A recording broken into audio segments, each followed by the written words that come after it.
নমস্কার। আমি রিনা। আমি রিনা মাইতি। আমি পরেশ মাইতির ছোটো মেয়ে। কাকদ্বীপে বাড়ি, মাইতির চকে। আমি কাজের সূত্রেতেই আমি জব করি বাইরে, ম্যাক্স হসপিটালে। তো বাইরেই আমাকে থাকতে হয় দিল্লিতে। আমার ছেলে মেয়ে থাকে আমার মায়ের কাছে, আমার ভাইদের কাছে, আমার দাদার কাছে, মানে আমার পুরো ফ্যামিলির কাছে। তো আমার মেয়ে স্কুল থেকে স্কুল থেকে নেই, টিউশন থেকে বাড়ি ফিরছে। তো আমাদের পাড়ার ছেলে আমার মেয়েকে কুভাষায় গালাগালি করছে। তো আমার মেয়ে বলেছে যে মামা, তুমি আমাকে এরকম ভাষায় গালাগালি করছো কেন? তো আমার মেয়েকে কাটারি নিয়ে কাটতে এসেছে। পাড়ার আরও লোক দেখেছে।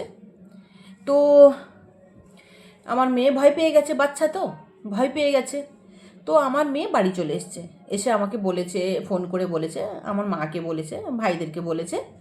তো বলার পরে তো আমি আমাদের ওখানে যারা নেতা আমি তাদেরকে জানিয়েছি, না আগে পাড়ার লোককে জানিয়েছি। পাড়ার লোক বলছে এখন তো আর সেরকম দিন নেই যে আমরা কিছু বলতে পারবো, তুমি নেতাকে জানাও।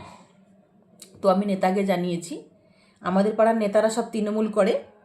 তো আমি নেতাকে জানানোর পরে ওনারা বলছে যে হ্যাঁ, আমি সময় নেই, আমি বলছি আমার সময় নেই। এই করতে করতে 1 সপ্তাহ হয়ে গেল। তারপরে একদিন আমি ফোন করেছি যে দাদা, তোমরা তো কিছু করলে না, এইভাবে আমার মেয়েটাকে এরকম করে বললো।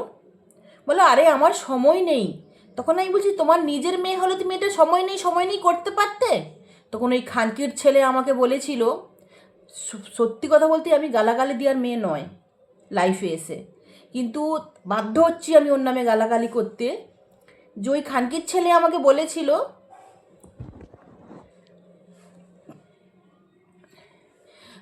যে খানকির ছেলে আমাকে বলেছিল যে সবাইকে কি আমার মেয়ে বোন ভাববো? উনি ছিল আমার বড় দিদি, যে তার বেস্ট ফ্রেন্ডের দাদা। আমি নামটা নিচ্ছি না ওনার, কেননা ওনারও তো সংসার আছে, মান সম্মান আছে। আমি চাই এই আমার লাইফটা এত শেয়ার হোক যেন ওর কাছে গিয়ে পৌঁছাতে পারে। তো এই খানকির ছেলে আমাকে বলেছিল ডাইরেক্টলি যে সবাইকে, আমার মোবাইলে রেকর্ড করা আছে, যে সবাইকে কি আমার মেয়ে আর আমার বোন ভাববো?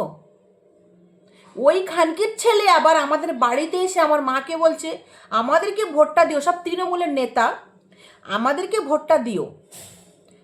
কাকি তুমি কি আমার উপরে রেগে আছো? আমাদেরকে ভোটটা দিও। কোন লজ্জায় এসেছিলে রে খানকির ছেলে? কোন লজ্জায় এসেছিলে আমাদের বাড়িতে? লজ্জা নেই না তোদের? যাই হোক, আমি এই ভিডিওটা জাস্ট রিকোয়েস্ট করে আমি বলতে চাইছি এত শেয়ার হোক যেন ওই খানকির ছেলের অবধি পৌঁছতে পারে। যে যে একদিন ওই তৃণমূলকে নিয়ে আসার জন্য আমরা অনেক লড়েছি।